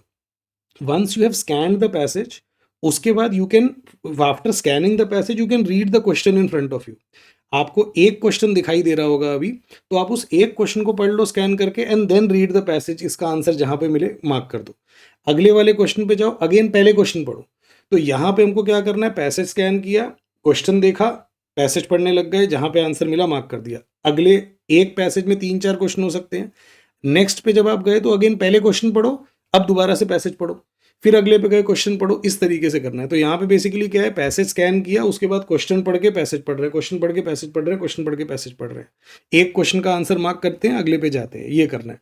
और यहाँ पे भी ध्यान रखना है कि हर एक क्वेश्चन के लिए 1 मिनट का टाइम रखना है अपने को। एक का सवा हो जाएगा तो चलेगा, उससे ऊपर नहीं होना चाहिए, ठीक है। So this way you will be able to complete the language skills और वीआरसी सेक्शंस इन 18 मिनट्स। क्या सेक्शनल कट ऑफ होती है, डिपेंड करता है बी स्कूल पे। एनएमआईएमएस में सेक्शनल कट ऑफ होती है, एक्सआईएमबी में सेक्शनल कट ऑफ होती है, तापमी में नहीं होती, केजे सोम में नहीं होती, आईएफएमआर में नहीं होती। तो B school to B school vary करेगा वो। नेक्स्ट उसके बाद मेरा सजेशन ये है कि सेकंड नंबर पे रीजनिंग रखो। रीजनिंग ये वो वाली एरिया है जहाँ पे आपको टाइम की कमी पड़ेगी, तो इसलिए इट इज़ वेरी इंपॉर्टेंट कि आप टाइम को जुडिशियसली यूज़ करो। क्रिटिकल रीजनिंग को लेके आई वुड से go with instinct. Critical reasoning वो हो गया जो मैंने आपको पढ़ाया, चाहे इन्फरेंस हो, अजम्पशन हो, स्ट्रेंथनिंग वीकनिंग हो। मतलब एक्चुअल में आर्गुमेंट लिखने मत लग जाना कि ये कंक्लूजन है, ये प्रेमिस है, तो इसके बीच में गैप क्या होगा, इस तरीके से नहीं कर सकते। आपको पढ़ना है जो आपको फीलिंग आ रही है ना ऑप्शन को पढ़ के, यार this feels right. Don't try to don't try to use any negation technique and don't try to use any process that I have taught you for GMAT, वो नहीं करना। आपने जितनी प्रैक्टिस करी है उसके दम पे आपको अपनी इंस्टिंक्ट्स पे रिलाई करना है। आपने पैराग्राफ पर, आपने सबसे पहले क्वेश्चन पढ़ा कि अच्छा इन्फ्रेंस का क्वेश्चन है, पैराग्राफ पढ़ा, ऑप्शन पे आए, जो लग रहा है ना कि यार एक फीलिंग आ रही है ये सही है, बस वो फीलिंग के बेसिस पे मार्क कर दो। अंडरस्टैंड कि वो क्वेश्चन गलत हो जाएगा, वो उतना बड़ा लॉस नहीं है, बट उसमें उस चक्कर में आपका टाइम वेस्ट हो गया ना, वो बहुत बड़ा लॉस है, दैट यू कांट अफोर्ड। तो ये बहुत इंपॉर्टेंट है कि सीआर के क्वेश्चंस में इंस्टिंक्ट पे रिलाई करो, क्योंकि जो नॉन सीआर क्वेश्चन होंगे, जो बेसिकली आपके अरेंजमेंट वाले, वहां पे तो आप इंस्टिंक्ट पे रिलाई नहीं कर सकते ना, वहां तो सॉल्व ही करना पड़ेगा। So here you need to save some time. For quant this is where again time will be a problem. अगर आप एक सिंपल सी मैथ्स करो तो यू विल फाइंड दैट आपके पास टोटल 52 मिनट्स हैं to solve 36 question. This comes to around 1.5 minute, 1.5 से थोड़ा कम ही आता है, बट 1.5 मिनट पकड़ लो आप। 1.5 मिनट पर क्वेश्चन है आपके पास, तो बस आप सिंपल ये वाली कट ऑफ अपने मन में लेके चलो कि मैं हर क्वेश्चन, किसी भी क्वेश्चन में 1.5 मिनट से ज़्यादा नहीं दूंगा। कम दे सकता हूँ, कम कैसे दे सकता हूँ, कोई क्वेश्चन 1 मिनट में सॉल्व हो गया तो अच्छी बात है। कोई क्वेश्चन मुझे 30 सेकंड में पता लग गया कि यार ये सॉल्व नहीं होगा या फिर ये मुश्किल है, लेट्स से टॉपिक ऐसा है कि आपको पता है कि मेरा हाथ इसमें टाइट होता है, या क्वेश्चन पढ़ के पता लग रहा है कि यार इसको शुरू कहाँ से करना है यही नहीं पता, तो अगर आप किसी क्वेश्चन को 30 सेकंड में भी छोड़ देते हो का मतलब क्या है, just mark anything and move ahead. तो दैट इज़ ओके। बट किसी भी क्वेश्चन को आप 1.5 मिनट से ऊपर का टाइम नहीं दोगे, 1.5 मिनट की कट ऑफ लेके चलना है आपको, वरना कुछ क्वेश्चन देखे बिना छूट जाएंगे आपके, वो नहीं होना चाहिए, ठीक है। All right, NMIMS has sectional cut of like I told you. कितने क्वेश्चन अटेम्प्ट करने चाहिए आपको? 108। आपके पास और कोई ऑप्शन भी नहीं है, सारे क्वेश्चन अटेम्प्ट करने ही है, तो सब लोग 108 ही अटेम्प्ट करेंगे, ठीक है। ओके, प्रैक्टिस कहाँ से करनी है? Like I told you, the best source to practice would be NMAT by GMAC OG. ये मेरे टेलीग्राम चैनल पे आपको मिल जाएगी। 23 वाला वर्जन 24 प्रोवाइड करने की कोशिश करूंगा। इसके अलावा आप एसएससी के रिसोर्सेज यूज़ कर सकते हो, जैसे आप स्नैप के लिए भी कर रहे होगे। Once you are done with CAT तो आप एसएससी के रिसोर्सेज यूज़ कर सकते हो, मैं भी प्रोवाइड कर दूंगा आपको, तो वो वाले आप यूज़ करो। मैं भी फ्री सेशंस भी लूंगा, I will take a lot of free sessions, grammar, vocabulary, other things. तो ये मेरे साथ वो फ्री सेशंस करिएगा। जो बाकी हमारे बैच के स्टूडेंट्स हैं उनको तो मैं थ्योरी तो कराऊंगा ही कराऊंगा, साथ में आपको तो मैं स्पीड बेस्ड प्रैक्टिस कराऊंगा, तो ये वाली प्रैक्टिस सेशंस करिएगा। Then like I told you कि एक तो फ्री वाला टेस्ट है, ये मिल गई हमको। कहाँ पे था ये? एग्ज़ाम प्रेप में है। तो मैं एक बार दोबारा ले जाता हूँ आपको, ये रहा एग्ज़ाम प्रेप, और एग्ज़ाम प्रेप पे क्लिक करेंगे तो कहाँ पे आ रहा है भाई ये? हम्म, ये तो गाइड है, खरीदनी पड़ेगी। एनमेट ऑफिशियल एग्ज़ाम प्रेप, हाँ ये देखो, ये था। लर्न मोर पे क्लिक किया, लर्न मोर पे क्लिक करें, यहाँ पे आ गया ये register for one practice exam free. तो इस पर क्लिक करो, थोड़ा रजिस्टर करने को बोलेगा, उसके बाद आपको फ्री वाला टेस्ट दे देगा, ठीक है। तो ये फ्री वाला टेस्ट ज़रूर देने का है, और अगर आपकी जेब अलाउ करे तो आई वुड रिकमेंड कि ये 2 पेड टेस्ट भी खरीदिए और इसको भी प्रैक्टिस करिएगा। अभी नहीं करना, बाद में करना है, ठीक है। जब टाइम आएगा, जब आप एक्चुअल में टेस्ट देना शुरू करोगे कैट देने के बाद। Now coming to the part cut off. Cut off कितनी जाती है? अब देखो, इसको 2 पार्ट में डिवाइड कर लेते हैं। एक हो गए आपके एनएमआईएमएस के अलावा जो बाकी एग्जाम है उनकी कट ऑफ, बट पहले लेट्स टॉक अबाउट एनएमआईएमएस। तो एनएमआईएमएस का क्या है यार, कि पहले क्या होता था, पहले बोले तो मतलब लास्ट ईयर को छोड़ दो तो उससे पहले, ये आपका 2023 का स्कोर कार्ड है आपकी स्क्रीन पे। तो this is what score card use to look like. अभी मैंने जो स्टूडेंट की डिटेल और मार्क्स थे वो हटा दिए, बट इस तरीके से क्लियरली मेंशन्ड होता था कि जैसे आप देखो, एनएमआईएमएस मुंबई की कट ऑफ कितनी है? 234। एनएमआईएमएस मुंबई की एचआर की कट ऑफ भी 234 है, और इनकी सेक्शनल भी दे रखी है कि एलआर, एलएस, क्यूएस में कितनी सेक्शनल गई, ठीक। इसी तरीके से एनएमआईएमएस मुंबई की में जो बीए कोर्स है बिजनेस एनालिटिक्स, इसकी 225 है। डिजिटल ट्रांसफॉर्मेशन का एक कोर्स है, उसकी 2222 है। ऐसे ही एनएमआईएमएस बैंगलोर की 2222 है। नारसी मुंजी मुंबई में एक फार्मास्यूटिकल मैनेजमेंट होता है, आपको नहीं भरना, चिंता मत करो, उसकी 185 थी। एनएमआईएमएस नवी मुंबई की 2222 थी। अच्छा, एक चीज़ ये समझो इसको, जस्ट बिकॉज एनएमआईएमएस बैंगलोर और नवी मुंबई की कट ऑफ सेम है डज नॉट मीन कि ये दोनों बराबर लेवल के कॉलेज है, ठीक है। इस बेसिस पे चूज नहीं करना, इस बेसिस पे डिसाइड नहीं करना। कट ऑफ ये अपने हिसाब से रख देते हैं, but that does not mean कि वो कॉलेज उतना अच्छा है। सिमिलरली एमबीए हैदराबाद, असल में हैदराबाद में है नहीं, but MBA NMIMS Hyderabad, NMIMS Indore, उनकी दे रखी है। बाय द वे, अब की बार एक नया एनएमआईएमएस भी आ गया, एनएमआईएमएस अहमदाबाद। तो जैसे आईएम अहमदाबाद है, अब से एनएमआईएमएस अहमदाबाद भी उसका फर्स्ट ईयर होगा। यहाँ पे नहीं दिखाई दे रहा क्योंकि पहले वो भी था ही नहीं, इस साल आया। तो अर्लियर हर एनएमआईएमएस के हर कैंपस की और विद इन कैंपस हर प्रोग्राम की अलग कट ऑफ होती थी और अलग सेक्शनल भी होती थी। लास्ट ईयर एनएमआईएमएस ने चालाकी करी। होता क्या था कि स्टूडेंट्स जो भाई कैंपस फिल करते थे, या इन जनरल जब फॉर्म फिल करते थे, या एक इमेज ये बन गई थी कि यार मुंबई बढ़िया है, बैंगलोर ठीक है, बाकी तो बेकार है। तो last year in order to change this image इन्होंने क्या किया, this is the score card of a student from last year. तो ये तो खैर स्टूडेंट के स्कोर है कि 240 स्टूडेंट का आया 360 में से, और इंडिविजुअली आप देखोगे 120 में से उसकी 86, 80, 74 है। हाउएवर कट ऑफ क्या दे रखी है, सारे के सारे एमबीए प्रोग्राम्स किसी भी कैंपस में, चाहे मुंबई, बेंगलोर, नवी मुंबई, हैदराबाद, सब जगह एक कट ऑफ दे दी 209, और सेक्शनल कट ऑफ भी 62, 62, 62। अब सोचो, एनएमआईएमएस मुंबई की भी यही कट ऑफ है, बैंगलोर की भी यही है, इंदौर की भी, ये सब जगह की कट ऑफ है। और फार्मास्यूटिकल मैनेजमेंट की एक दूसरी कट ऑफ निकाल दी 190, ठीक है। अब ये क्यों किया? इसका पर्पस सिंपल था कि यार ज़्यादा लोग अप्लाई करें और एक जनरल इमेज ये बने कि भाई एनएमआईएमएस सारा बराबर है। And NMIMS actually tries hard to maintain that image. You would hear a lot of people telling you कि एनएमआईएमएस का सेम कैंपस होता है, सेम स्केड्यूल फॉलो होता है, मतलब सबका साथ में एग्जाम, सब साथ में इंटर्नशिप होता है, which is true as well. But then again, same schedule, same pattern follow होने का मतलब ये नहीं है ना कि टीचर्स की क्वालिटी सेम है, लर्निंग एक्सपीरियंस सेम है, पीयर ग्रुप सिमिलर टाइप का है, प्लेसमेंट सेम हो रही है, वो तो नहीं हो जाता। तो of course there is a hierarchy. तो अगर आप पूछो कि sir what is the hierarchy, कौन सा वाला बढ़िया है, ऑफकोर्स एनएमआईएमएस मुंबई बेस्ट है इनमें से। सेकंड नंबर पे एनएमआईएमएस बैंगलोर है। फ्रैंकली इसके नीचे आपको जाना नहीं चाहिए। तो मेरा तो सजेशन ये है कि NMIMS Mumbai, NMIMS Bangalore done. अगर आप बोलते हो कि सर बट स्टिल मैं चाहता हूँ कि कुछ ऑप्शन एक दो और रख लूँ, तो अगर एक दो रखने हैं तो रख लो आप, फिर तो नवी मुंबई भी रख लो, हैदराबाद भी रख लो, चाहो तो इंदौर भी रख लो। मतलब ये आप अगर आप रखना चाहते हो लास्ट रिजॉर्ट वाले रख लो। अब कोई एकदम ही नीचे जाना चाहते हो तो आप अहमदाबाद भी रख लो। अहमदाबाद तो भाई शुरू हो रहा है आपकी बार, तो ऑफ कोर्स मेरा तो मानना है कि कोई नया आईएम भी शुरू होता है तो it takes some time for that B school to establish itself, to develop its systems. तो एनएमआईएमएस तो खैर आईएम भी नहीं है, तो मैं तो बिल्कुल रिकमेंड नहीं करूंगा एनएमआईएमएस अहमदाबाद। बट येस, आप चाहो तो बैंगलोर, नवी मुंबई और हैदराबाद इंदौर, सॉरी नवी मुंबई हैदराबाद इंदौर, ये ऑप्शंस लास्ट रिजॉर्ट की तरह रख सकते हो, वो भी अगर आप कोई आप में से रखना चाहता है। Otherwise Mumbai Bangalore, that's it. Mumbai में हमको कौन कौन से प्रोग्राम के लिए अप्लाई करना चाहिए, कोर तो करना ही करना है। एचआर को लेके यार सिंपल, आप खुद से सवाल पूछो कि आर यू श्योर कि आपको एचआर नहीं करना। अगर आप बोलते हो हाँ आई एम श्योर कि एचआर नहीं करना, तो ठीक है, HR is not for you, खत्म बात। अगर आप बोलते हो कि आई एम श्योर कि मुझे एचआर में एमबीए करना है, तो बिल्कुल यार ये आपका होना चाहिए रेडार पे। अगर आप बोलते हो कि sir I am not sure, मतलब कि आप मुझे ये भी नहीं पता कि एचआर करना है, ये भी नहीं पता नहीं करना, तो ठीक है, अभी के लिए ऑप्शन ओपन रखो। बिजनेस एनालिटिक्स, अगेन इसके लिए पहले तो कुछ रिक्वायरमेंट्स भी होती हैं, मतलब यू रिक्वायर मैथ्स और statistics in your graduation. Further थोड़ा इसके लिए इंक्लिनेशन भी होना चाहिए, जैसे ये हो गया डिजिटल ट्रांसफॉर्मेशन हो गया। तो मेरी बात हुई अपने स्टूडेंट से जो इन कोर्सेज में, तो डिजिटल ट्रांसफॉर्मेशन वाले स्टूडेंट ने बोला कि अगर आपका डिजिटाइजेशन में इंटरेस्ट है, आपका डिजिटल वर्ल्ड में इंटरेस्ट है, आप मैनेजमेंट और टेक्निकल स्किल्स दोनों का बैलेंस रखना चाहते हो, और एक और बात उसने बोली जो आपको बुरी लगेगी शायद थोड़ी, और आपको थोड़ा प्लेसमेंट का बहुत ज़्यादा नहीं है कि आरओआई बढ़िया होनी चाहिए, बढ़िया जॉब लगनी चाहिए, प्लेसमेंट के पीछे नहीं भाग रहे आप, तो आप इस वाले कोर्स में आइए। तो that gives you some hint. तो अगर आप ऑप्शंस ओपन रखना चाहो तो आप अप्लाई कर दीजिए इन प्रोग्राम्स के लिए भी। अदरवाइज नीश स्पेशलाइजेशन में से थोड़ा दूर रहें तो अच्छा है। फार्मास्यूटिकल मैनेजमेंट तो बिल्कुल मेरा मानना है कि आप मत सोचो। मैं तो खुद फार्मासिस्ट हूँ। पहले तो फार्मास्यूटिकल मैनेजमेंट सबके लिए ओपन भी नहीं है। यू हैव टू बी एक, इनफैक्ट मैं आपको दिखा भी देता हूँ अगर आप देखना चाहो।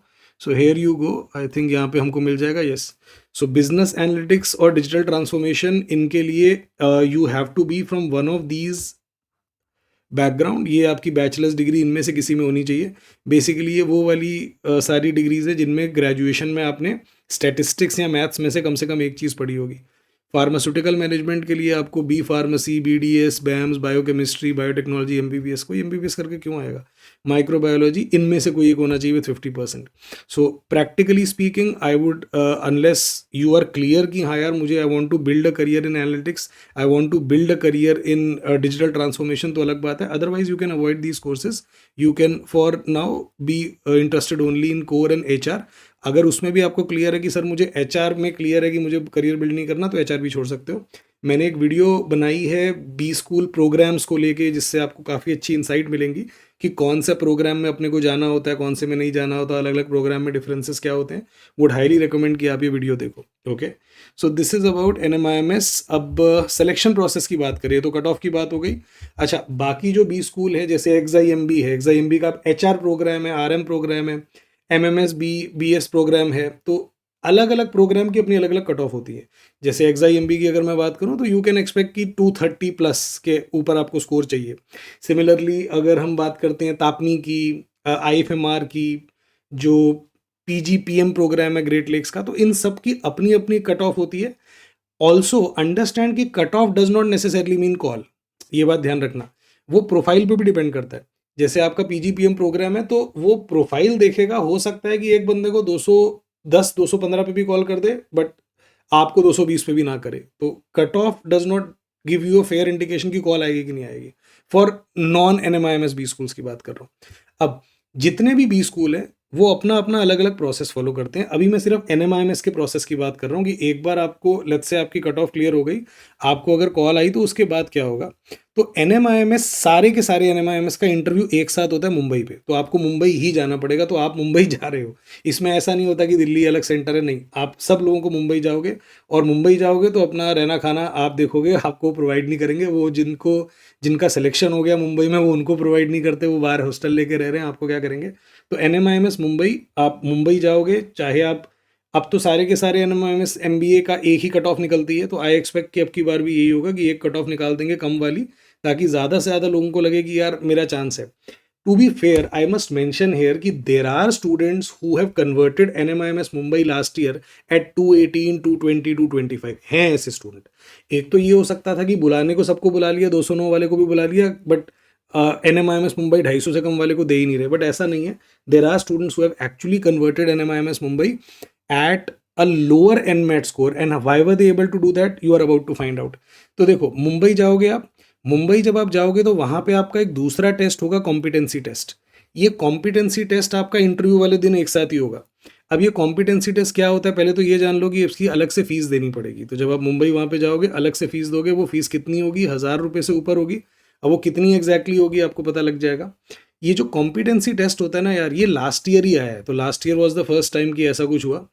ये it's a combination of aptitude test, जैसे कैट एंड मैट हो गया, इसमें वो भी रहता है, plus managerial ability, basically decision making के क्वेश्चन होते हैं इसमें, प्लस फाइनेंस या अकाउंटिंग. फाइनेंस अकाउंटिंग बोले तो आपके repo rate, reverse repo rate type का हो गया, एसेट लाइबिलिटी हो गया, फिजिकल डेफिसिट. मतलब ये जो बेसिक टर्म्स होती है ना फाइनेंस या अकाउंटिंग इकोनॉमिक्स से रिलेटेड, इन पे क्वेश्चंस थे लास्ट ईयर. ये कॉम्पिटेंसी टेस्ट 30 to 45 मिनट, ज़्यादातर तो स्टूडेंट्स ने बोला सर 40-45 मिनट्स का था. अब एग्जैक्टली नहीं पता.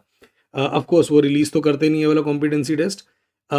ड्यूरेशन काफ़ी कम है, तो ऑफ कोर्स ऐसा नहीं होता कि 5-6 सेट हैं LR के, 5-6 RC से नहीं. स्टूडेंट टू स्टूडेंट वेरी करता है. किसी के में कुछ था, किसी के में कुछ था. मोस्टली एक LR का सेट था, एक RC था, कुछ क्वांट के क्वेश्चन थे. मतलब एक लगा लो मिनी एप्टीट्यूड टेस्ट बना दिया, साथ में कुछ डिसीजन मेकिंग के और फाइनेंस के क्वेश्चन डाल दिए. This was the competency test. Why is it important, नीचे देखो आपको वेट दिखाई दे रहा है. वैसे छोटी सी, मैं अंग्रेजी पढ़ाता हूँ, VRC का मास्टर हूँ. वेटेज नहीं होता. हम में से काफ़ी लोग बोलते हैं ना इसकी 30% वेटेज है, 40%. वेटेज नहीं होता. सही अंग्रेजी क्या होती है, वेट. ठीक है. तो किसका कितना वेट था, जो फाइनल कॉम्पोजिट स्कोर था ना आपका, उसमें NMAT का इन्होंने वेट गिरा के सिर्फ 20% कर दिया. अब समझ में आ रहा है कि क्यों 220 वाले का भी सिलेक्शन हो पाया NMIMS मुंबई में, क्योंकि जो फाइनल कॉम्पोजिट स्कोर था उसमें NMAT की वेट ही 20% है. सिर्फ 50% वेट कॉम्पोजिट स्कोर का, कॉम्पिटेंसी टेस्ट का है. तो सोचो एक स्टूडेंट जिसने NMAT में जिसका स्कोर कम था, 210 या 215, 220 था, बस कट ऑफ क्लियर हो गई. ठीक है. कॉम्पिटेंसी टेस्ट में उसने बढ़िया परफॉर्म कर दिया, तो मेन तो 50% इसका है. 10% आपका AI बेस्ड एक पर्सनल इंटरव्यू था, 10% आपके वर्कएक्स के मार्क्स थे, और 10% अकेडमिक्स के थे, जिसमें फर्दर डिवीजन भी क्लियर था. 5% ट्वेल्थ का, 5% ग्रेजुएशन का. टोटल आपका 100 हो गया.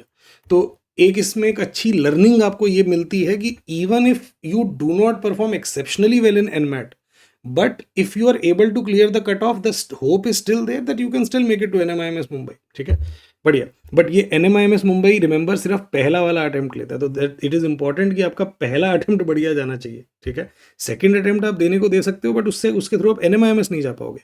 एक और चीज़ आपको बता दूं, पहला अटेम्प्ट जब आप दोगे ना, सेकंड अटेम्प्ट आप 15 दिन के बाद ही दे सकते हो. तो अगर आप मेरी सजेशन मान के टुवर्ड्स द एंड NMAT दे रहे हो, तो आपके पास इसका मतलब सेकंड अटेम्प्ट का ऑप्शन वैसे भी नहीं है. ठीक है. Okay, all right. Now let's come to the part जिसके लिए आप में से ज़्यादातर लोग वेट कर रहे थे कि भाई ये बताओ, बाकी सब छोड़ो सर, कॉलेज का बताओ, कौन सा कॉलेज अप्लाई करना है, कौन सा नहीं करना. ये जो अभी तक आपने ज्ञान दिया, ये तो आपसे पहले 10 और यूट्यूबर दे चुके हैं, बट आई एम श्योर कि मैं कुछ तो वैल्यू ऐड कर पाया हूँ जो आपको बाकी जगह नहीं मिला होगा. कौन कौन से टॉप B स्कूल, कौन कौन से अच्छे एक्सेप्टेबल B स्कूल आते हैं, उसके बारे में बात करते हैं.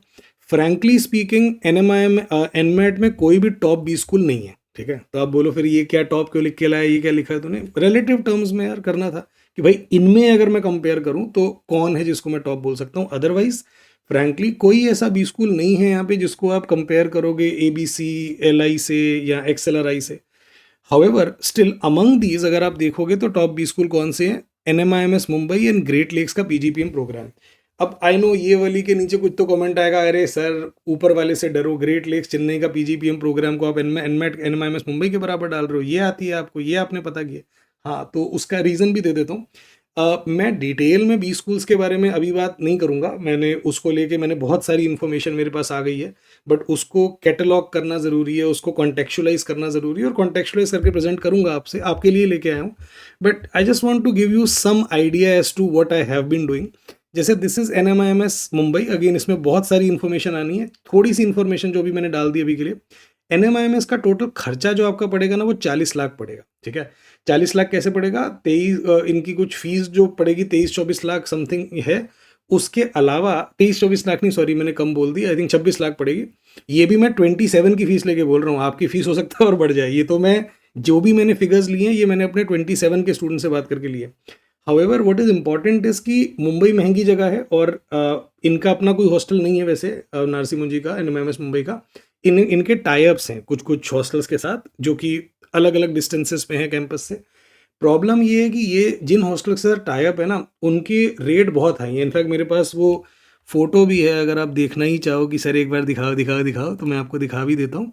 सो दिस इज कहाँ गया कहाँ गया कहाँ गया कहाँ गया, हाँ ये रहा भाई। तो ये रेट लिस्ट चल रही है अभी, पता नहीं आप साफ अगर देख पा रहे होगे, तो ये रेट लिस्ट है, अलग अलग हॉस्टल्स हैं।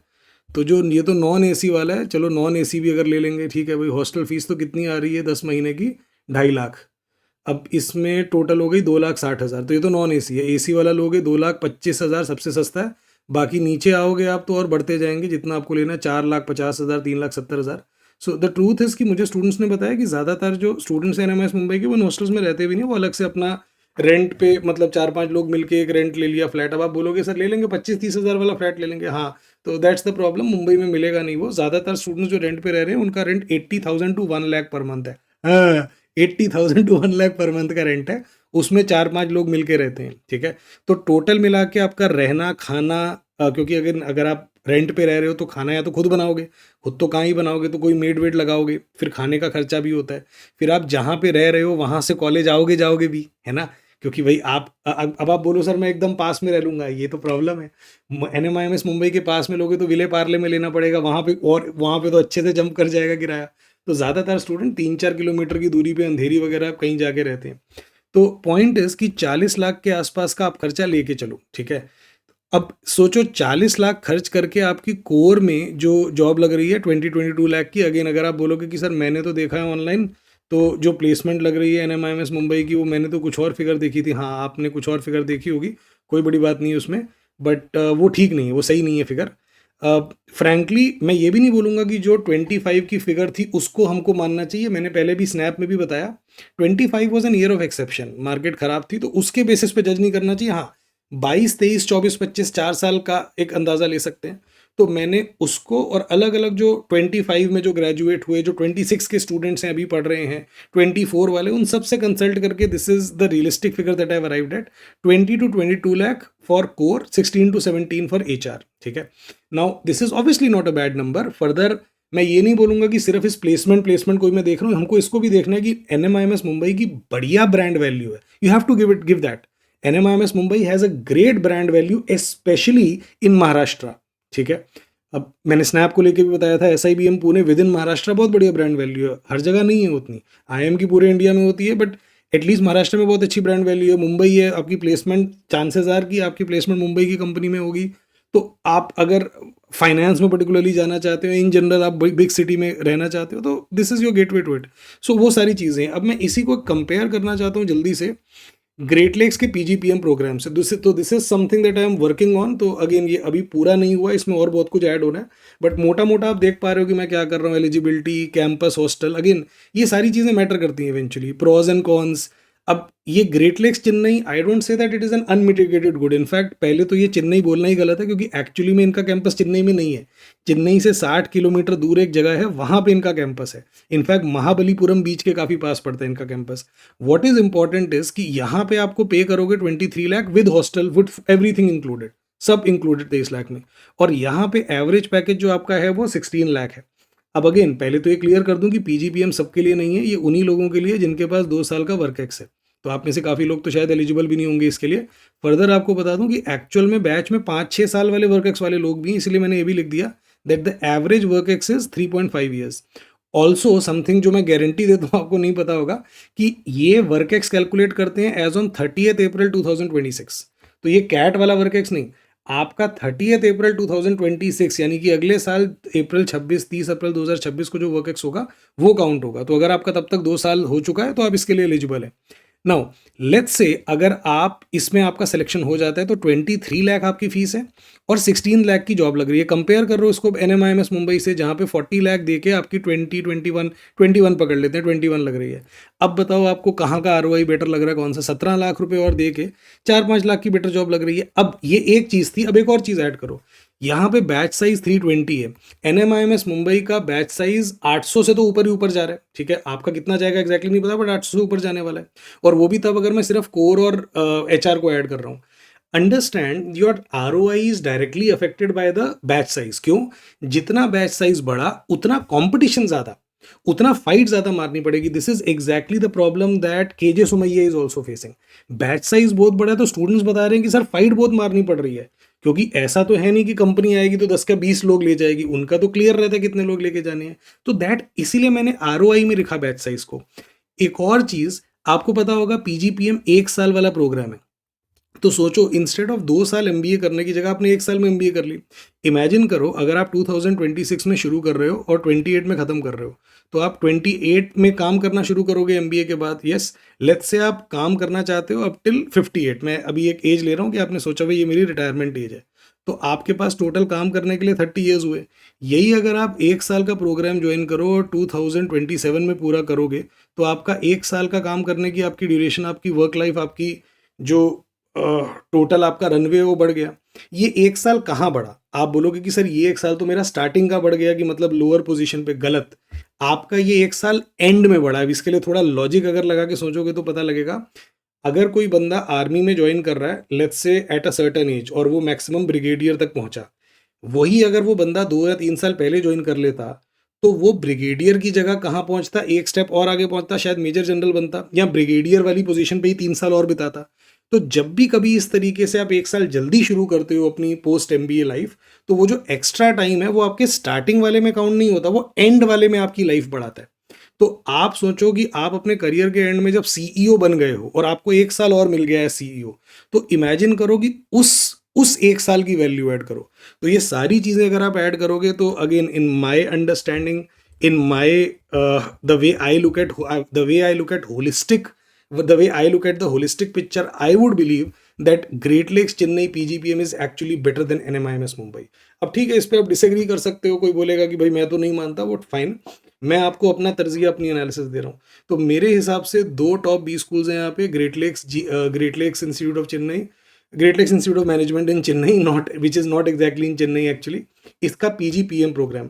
अंडरस्टैंड कि जीएलआईएम का एक पीजीडीएम प्रोग्राम भी है जिसके लिए वर्क एक्स नहीं चाहिए होता, मतलब इसमें फ्रेशर्स भी अप्लाई करते हैं, बट ये एनमैट एक्सेप्ट नहीं करता।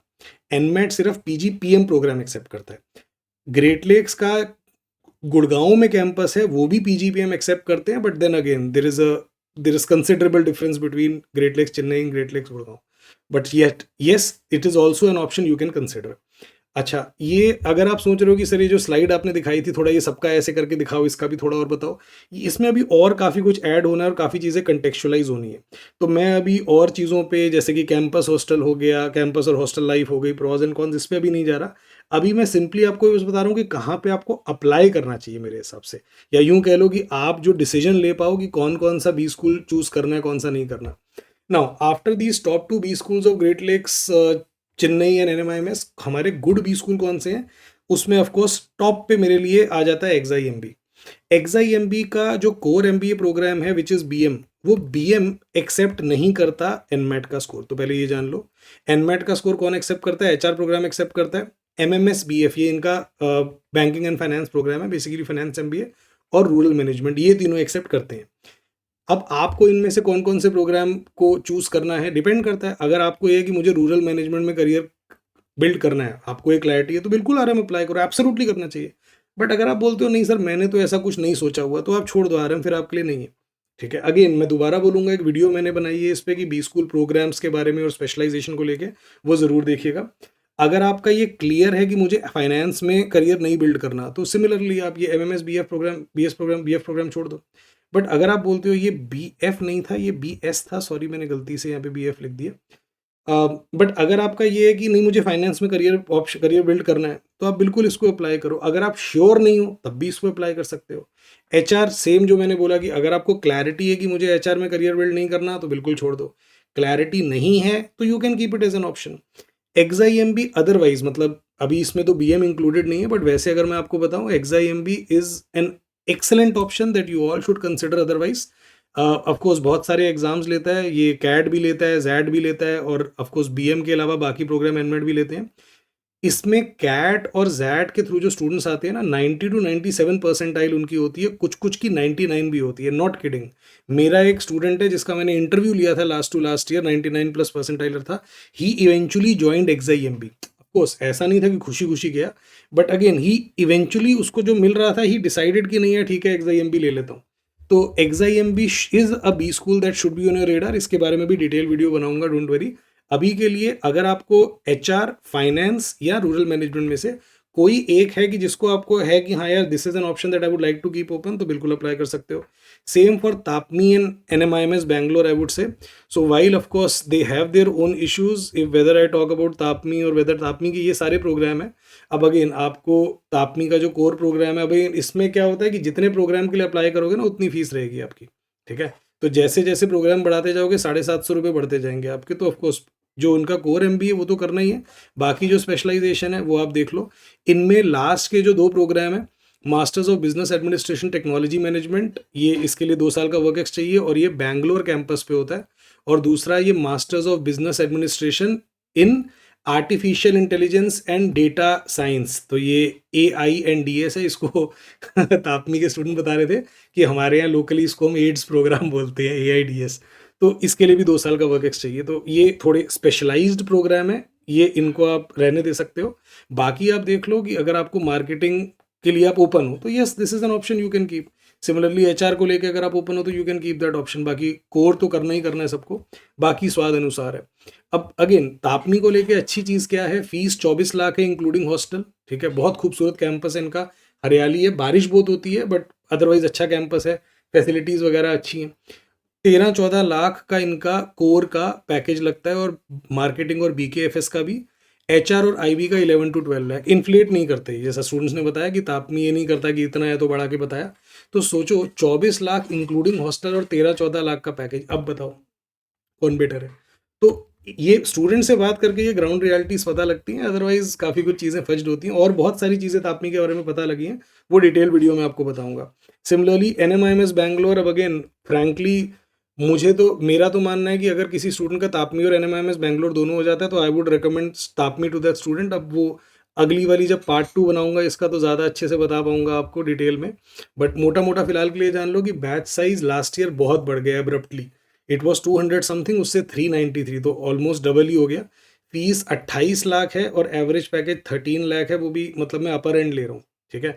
देखो इसको समझो कि एवरेज पैकेज ना बहुत अच्छा मेजर नहीं होता। अब यही चीज़ है कि जितना मैं डिटेल में जाऊंगा तो बोलोगे क्या सर घंटा भर की वीडियो हो गई आपकी। अंडरस्टैंड कि जो जब प्लेसमेंट शुरू होती है तो जो स्टार्टिंग 10-15 की कुछ लगती है, फिर उसके बाद थोड़ा नीचे जाता है और लास्ट 50 वाले की बहुत बुरी हालत होती है। तो ये अपने आप में कंटिन्यूम होता है। फिर फर्दर एक देखा यूं भी आप देख सकते हो कि सर सबकी मत बताओ कि कितनी एवरेज लगी। लेट्स से मैं फ्रेशर हूं तो मैं ये जानना चाहूंगा कि यहाँ पे फ्रेशर की एवरेज पे कितनी लगी। समझ आ रही है बात आपको? या मेरे पास 2 साल का वर्क एक्स है तो यहाँ पे 2 साल के वर्क एक्स वालों की एवरेज कितनी लगी। अब ये नुआंसेस ऐसे होते हैं कि इनको मतलब कॉन्टेक्चुअलाइज करने की जरूरत है, वही अगली वीडियो में करने की कोशिश करूंगा। अगेन इसको लेके भी बता दूं कि हॉस्टल इनका कैंपस के अंदर नहीं है, 4 किलोमीटर दूर है, बस है जो आवन जावन करती है। 14 फ्लोर के लिए एक लिफ्ट है, काफ़ी स्टूडेंट इसको लेके रो रहे थे। गुड थिंग इज कि NMIMS बैंगलोर कैंपस में एक sports area, sports complex construct हो रहा है, तो अगले साल वालों को फ़ायदा मिलेगा। फिलहाल जो हॉस्टल वगैरह है उसमें तो कोई जिम है, प्लेइंग एरिया नहीं है और काफ़ी स्ट्रिक्ट रूल्स हैं। वो आपको NMIMS मुंबई में भी मिलेंगे और तापनी में तो खैर नेक्स्ट लेवल पे मिलेगा आपको स्ट्रिक्टनेस। वो सब नेक्स्ट वीडियो में बात करूंगा जिसमें अलग अलग फैक्टर्स पे बात करूंगा। फॉर नाउ जो लोग वेट कर रहे हैं कि सर आप बस बता दो कि कौन से बी स्कूल में करना है अप्लाई, किसमें नहीं करना, तो Great lakes Chennai, PGPM and NMIMS Mumbai top B schools हैं इनके। XIMB except for BM program आप अप्लाई कर सकते हो अगर इंटरेस्टेड हो। तापमी और NMIMS बैंगलोर मेरे हिसाब से अच्छे बी स्कूल हैं। देन उसके बाद वर्थ कंसिडरेशन, तो these are not I would say कि इसमें हो गया तो अच्छा ही है, बट इनको आप कंसिडर कर सकते हो। इसमें एक KJ सोम है, अगेन मुंबई की वजह से महंगा हो जाता है तो ROI इसका बढ़िया नहीं बनता। 11-12 लाख की प्लेसमेंट, 30 लाख का खर्चा वाली बात हो जाती है, बट एक्सपीरियंस ओवरऑल अच्छा है। कैंपस बहुत बढ़िया, campus life, sports facilities, KJ सोम का brand name with in Maharashtra अच्छा है। फिर काफ़ी सारी एक्टिविटीज़ वगैरह होती हैं वहाँ पर। ऑल इन ऑल स्टूडेंट्स का अच्छा एक्सपीरियंस रहा है, तो आप वर्थ कंसिडरेशन रखो। ग्रेट लेक्स गुड़गांव का PGPM, अगेन जिनके पास 2 साल का वर्क एक्स है। NMIMS Navi Mumbai, again you can keep, ROI बहुत अच्छा नहीं होगा, ये तो पहले क्लियर कर लो, ROI तो बहुत अच्छा नहीं होगा क्योंकि NMIMS फीस मोटी ही लेता है, चाहे नीचे वाला कैंपस क्यों ना हो। बट अगेन अगर किसी को ये है कि सर मतलब हो सकता है मैं इस साल ये उसमें हो जाऊं कि मुझे MBA इस साल करनी है, तो ऑप्शन रख सकते हो। IFMR चेन्नई आई वुड से is a good option actually. IFMR Chennai, again ये भी चेन्नई में नहीं है, एक तो दिक्कत काफ़ियों की ये है कि नाम में रखते हैं कुछ और, बट असल में ये कहीं और होते हैं। तो IFMR चेन्नई का अगर आपको ब्रीफली बताऊं तो बैच साइज एक तो बहुत बड़ा नहीं है, 19 लाख फीस और 12 लाख एवरेज पैकेज। अब और ये असल में मैंने 8-10 स्टूडेंट से बात करी, पर्टिकुलरली गुड फॉर फाइनेंस। तो आप में से कोई अगर फाइनेंस में MBA करना चाहता है, do keep IFMR as an option, ठीक है। डिसेंट फैकल्टी है, 70 किलोमीटर दूर है चेन्नई से, ये थोड़ा इसका नेगेटिव है, 100% प्लेसमेंट नहीं है जो ये दिखाता है, बट स्टिल अच्छी प्लेसमेंट है। Otherwise all in all largely मुझे पॉजिटिव रिपोर्ट मिली इसकी। मज़े की बात देखो, ये कैट लास्ट ईयर का भी एक्सेप्ट करेगा, अगर आप लास्ट ईयर कैट 24 या Z25 है वो भी एक्सेप्ट करता है। GMAT भी 2024 के बाद कभी भी दिया हुआ आपने तो एक्सेप्ट करता है। GRE और गेट भी, GRE भी एक्सेप्ट करता है, अगर आप गेट या IIT जैम क्वालिफाई किया हुआ तो वो भी काउंट होगा। CMAT भी करता है एक्सेप्ट, इसका मुझे नंबर नहीं पता लगा, आगे पता लगेगा। One way to always know कि कौन सा बी स्कूल कितना अच्छा है इसकी, वहाँ पे what is the maximum and minimum percentile of CAT और जैट जो वहाँ के स्टूडेंट्स में है।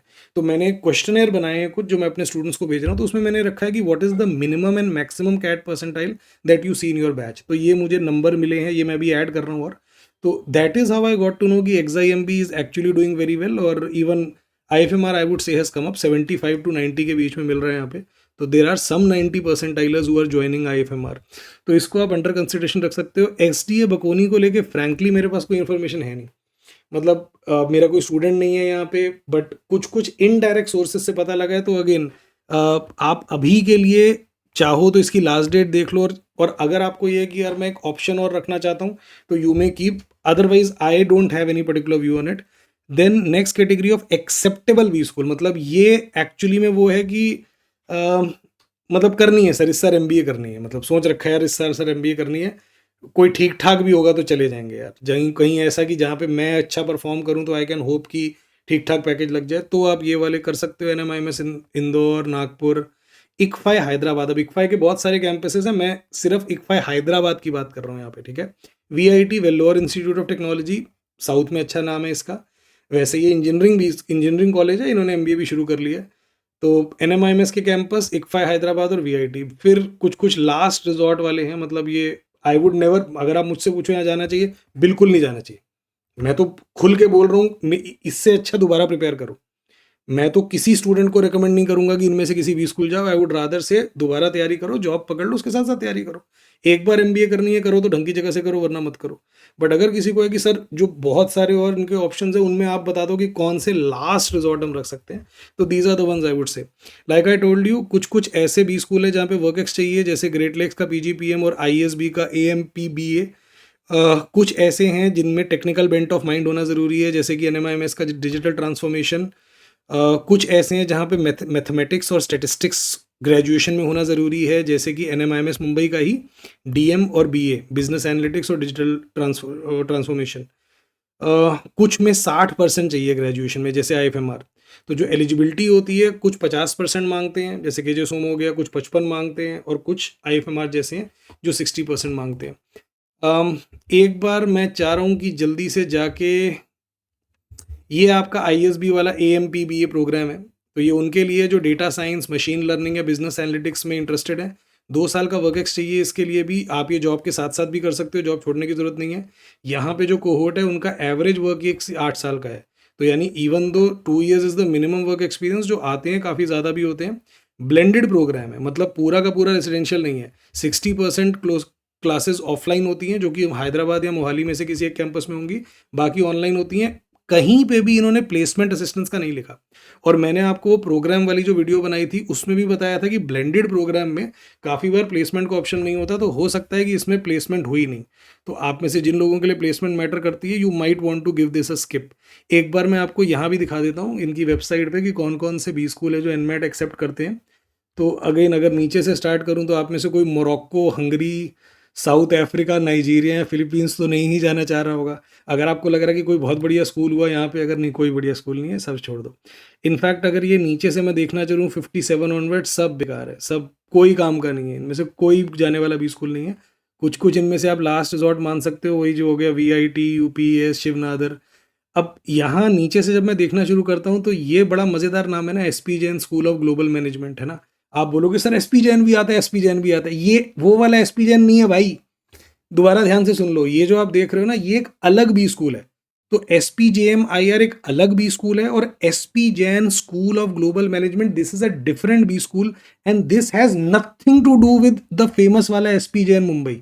दोबारा सुन लो, ये SP Jain school of global management का जो SP जैन मुंबई वाला अपना बी स्कूल है, उससे कोई लेना देना नहीं है। बहुत महंगा प्रोग्राम है, मतलब गला काट महंगा प्रोग्राम है। इसकी फीस देखोगे तो आप बोलोगे इसकी फीस आप पे करोगे ऑस्ट्रेलियन डॉलर में, और दूसरा कहाँ पे होता है इनका, जहाँ पे भी होता है, तो ये डॉलर, ये US डॉलर में फीस देख लो, $37,000 की फीस है। और इसके अलावा और चीज़ें टोटल मिला के 39,000 आ गए, और यही नहीं, अभी तो और बाकी है। नीचे आओगे तो बताएंगे कि लिविंग कॉस्ट है, फूड एंड ट्रैवल, वो आपका इतना पड़ेगा। भाई साहब, मतलब वो बोलता है ना कौन, की तेरा घर इसमें चला जाएगा, तेरा घर इसमें चला जाएगा, ये वो वाला प्रोग्राम है, आपको नहीं भरना ये। देन अगर आप ऊपर आते हो तो आपको और कौन कौन से दिख रहे हैं जिसकी बात हमने नहीं करी। बाकी तो मैंने आई थिंक लार्जली करी रही है। अब ये थोड़ी दिक्कत है, इसने XIM यूनिवर्सिटी दिखाया, अब ये गलत है ना यार। भाई XIM के सारे प्रोग्राम तो नहीं ले रहे ना, तो आप ये क्लैरिफाई करो कि BM प्रोग्राम नहीं ले रहा। चलो, ये तो वेबसाइट ही ना खुल के दे रही। ओके, और क्या है यहाँ पे, जैसे देखो मेंशन्ड है great lakes institute of management PGPM, तो ये क्लैरिफाई कर दिया, अच्छी बात है। अब एक ये प्रोग्राम आप में से कुछ लोगों को काफ़ी इंटरेस्टिंग लगेगा, SP Jain institute of management and research, ये असली वाला SP जैन है, this is the real SP Jain. अब हाउएवर इसका, इस SP जैन का जो फ्लैगशिप प्रोग्राम है, वो फ्लैगशिप प्रोग्राम के लिए एनमेट एक्सेप्टेबल नहीं है, सिर्फ ग्लोबल मैनेजमेंट प्रोग्राम के लिए एक्सेप्टेबल है। अब ये ग्लोबल मैनेजमेंट प्रोग्राम क्या होता है यार, देखो ये बेसिकली एक डुअल MBA सॉर्ट ऑफ है। इसका पहला सेमेस्टर आप मुंबई में करते हो, ठीक है, यहाँ पे कहीं दिया होगा, हाँ, तो इसका पहला वाला सेमेस्टर आप मुंबई में करोगे, उसके बाद आगे के 1.5 साल या 1 साल आप UK, कनाडा, ऐसी जगह कहीं करोगे, डिपेंडिंग ऑन आप कौन सा पार्टनर चूज करते हो। पार्टनर बोले तो 2 B स्कूल मिल के आपको MBA कराएंगे, जिनमें से एक होगा आपका SP जैन मुंबई, और दूसरा वाला कौन होगा वो आप चूज करोगे, कनाडा, UK, यूरोप, US, ऐसे तीन चार एरियाज के ऑप्शन है। और ड्यूरेशन कितनी होगी, 18 to 24 मंथ्स, डिपेंडिंग ऑन आपने कौन सा वाला पार्टनर चूज़ किया। खर्चा मोटा बैठेगा, इसमें कोई डाउट ही नहीं है। आपको सर्टिफिकेट मिलेगा SP जैन का, ठीक है, आपको इस यहाँ से PGP भी नहीं मिलेगा, सर्टिफिकेट मिलेगा। देख लो यार, आप कर सकते हो, मतलब मैं ये नहीं बोल रहा कि ये मत करो। इफ़ डिपेंड करता है आपकी अफोर्डेबिलिटी पे, डिपेंड करता है कि आपके लिए ROI कितना मैटर करता है। Because I tell you one thing frankly, आप लोगों को भी पता ही है, the protectionism is on the rise across the world. ये बात मानते हो ना, दुनिया भर में लॉज बन रहे हैं कि बाहर का बंदा ना आए जॉब करने, और आए तो पढ़ाई करने के लिए आए, पढ़ाई करके वापस जाए। पता ही है आपको सब क्या हो रहा है, US में, कनाडा में, ऑस्ट्रेलिया में, हर जगह, और वो और बढ़ेगा। लंदन में प्रोटेस्ट वगैरह हो रहे हैं कि हमारी जॉब खा रहे हैं भाई ये लोग, इनको निकालो। तो आपको अगर ये लग रहा है कि सर मैं इसके थ्रू MBA कर लूँगा, फिर जॉब करूँगा बाहर, फिर डॉलर में कमाऊँगा, पैसा ही पैसा होगा, तो things are changing, right wing is on the rise across the world, protectionism is rising, खर्चा ज़्यादा होगा, फिर उतना पैसा मिलेगा नहीं, तो परेशान होगे। ओके, बाकी तो आई थिंक मैंने लार्जली बात कर लिया है। Is there anything that I have missed? ये वैसे GMP प्रोग्राम है, जैसे मैंने बताया, 18 to 24 मंथ्स की ड्यूरेशन है। 2 कोहोर्ट्स होते हैं इनके। सो ये वो वाले अलग अलग इंटरनेशनल पार्टनर्स हैं जिनके ऑप्शन आपके पास होंगे, और खर्चा भी लिखा हुआ है कि average packages after internship varies, तो ये वेरी करता है, और ये लगेगा नहीं लगेगा कोई गारंटी नहीं होती। बाकी जो आप ये देख रहे हो, ये अभी मैं बिल्ड कर रहा हूँ, I am still in the process of building this. जैसे KJ सोम का है, तो ये मैं अच्छे से बिल्ड करके एक इसका पार्ट 2 बनाऊंगा। तो like I told you, this is the part 1 video, part 2 के लिए वेट करिए, उसमें डिटेल B स्कूल्स के बारे में मैं बात करूंगा।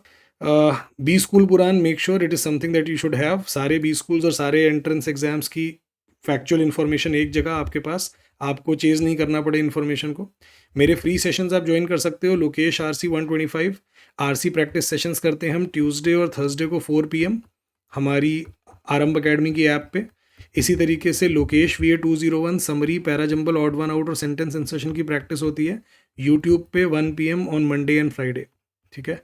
इसके अलावा समीर सर की लेवल अप सीरीज़ होती है ट्यूसडे थर्सडे सैटरडे 1 PM। और मैंने हिंदू एडिटोरियल को कैसे पढ़ते हैं, एओन आर्टिकल्स को कैसे ब्रेक करते हैं आर्ग्यूमेंट में, ये सिखाया है। मैं लिंक डिस्क्रिप्शन में डाल दूंगा, ज़रूर देखिए। और मैं सारे PYQ सॉल्व करा रहा हूँ आपके लिए, कैट 2017 टू कैट 2024। तो आप ये PYQs किस तरीके से सॉल्व करते हैं देख सकते हैं मेरे सेशंस, ठीक है। आगे मिलते हैं आपसे आगे, और आप इसी तरीके की वीडियोस लेके आता रहूँगा। अगर आपको ये वीडियो अच्छी लगी तो आई रिकमेंड कि सब्सक्राइब करिए हमारे चैनल को। आगे भी हम बढ़िया बढ़िया वीडियोस लेके आते रहेंगे। And wait for part 2। Bye bye, let's आरंभ।